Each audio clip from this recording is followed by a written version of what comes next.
Welcome all to Election Time News, the best area for political summations and poll reviews, as well as compilations on other similar channels. Today is Friday, September 20th, 2024. I'm recording this on the 19th in the afternoon, so all this information will be 100% up to date upon video publication on the 20th at 3 p.m. Eastern Time.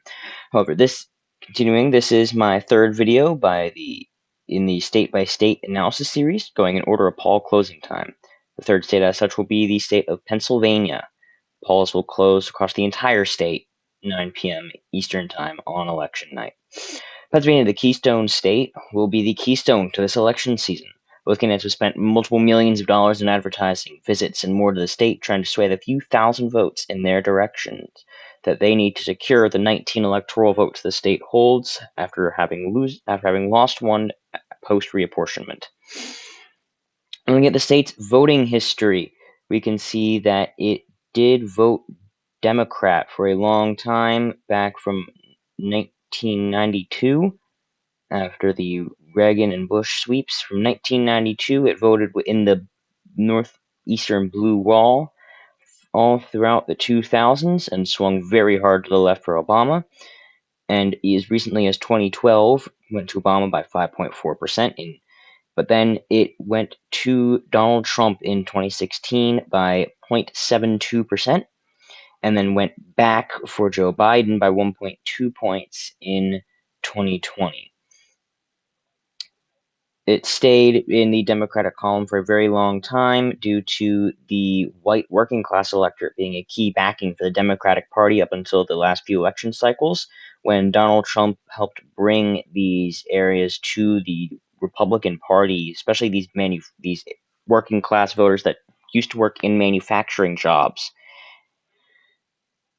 In return, the Democrats have held on to disaffected minority voters in the inner urban cores. As you can see here, the urban areas are very, very Democratic, and as well as growing support from suburban voters, such as in counties such as Montgomery, Western Chester County, Northern Bucks County, Northwestern Monroe County, the outer Dauphin County area around Pittsburgh or Harrisburg, the college-educated voters in the State College region of Center County, Pennsylvania, and the Bellwether County of Erie, Pennsylvania, around the city of Erie.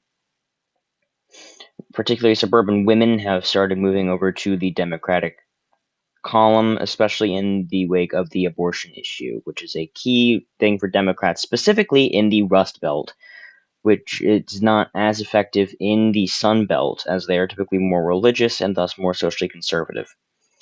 Now, the current poly-market standings have Harris with a 52% chance of winning the state of Pennsylvania, and Trump right behind with 49%. This is a very minute yet somewhat noticeable lead, and it's enough to give Harris the edge to pull off 270 if she is also able to pull off a win in Michigan and in Wisconsin. However, the entire election being decided on 4% on this single poly-market race tells you just how close this election is, even 50 days out. The polls are also very close currently. Real Clear Polling has Harris with a 0.7% lead, and the most recent polls have all basically been very good for Donald Trump. The Hill and Emerson College released a poll recently with Trump +1, Marist with a tie, Insider Advantage with a Trump +2 vote, a Trump +2 poll, Washington Post tie. The most recent one for Harris was Quinnipiac with Harris +5, and Quinnipiac is typically a slightly left-leaning pollster. New York Times with a Harris +4, all of those in the past few days. So a lot of polls are coming out very quickly. But a good sign for Harris was at the very end of August, Trafalgar Group, a Republican-leaning pollster, only came out with a Trump +2 poll. Now, as we move on to 538, we can see that they have a Harris lead of 1.5 points. And DDHQ and The Hill have a Harris lead of 0.9 of a point, all well within the margin of error, but not terrible polling for Harris. However, something I will point out again is that going back to Real Clear Polling, we can see the history at this day for other candidates, and we can see that Biden was ahead by 4 points today, 4 years ago, and Clinton was ahead by 6.6%. 8 years ago. Of course, we know neither candidate did close as well on election day. As we look at the margin of error of each, we can see that in 2020, Biden won by 1.2%, and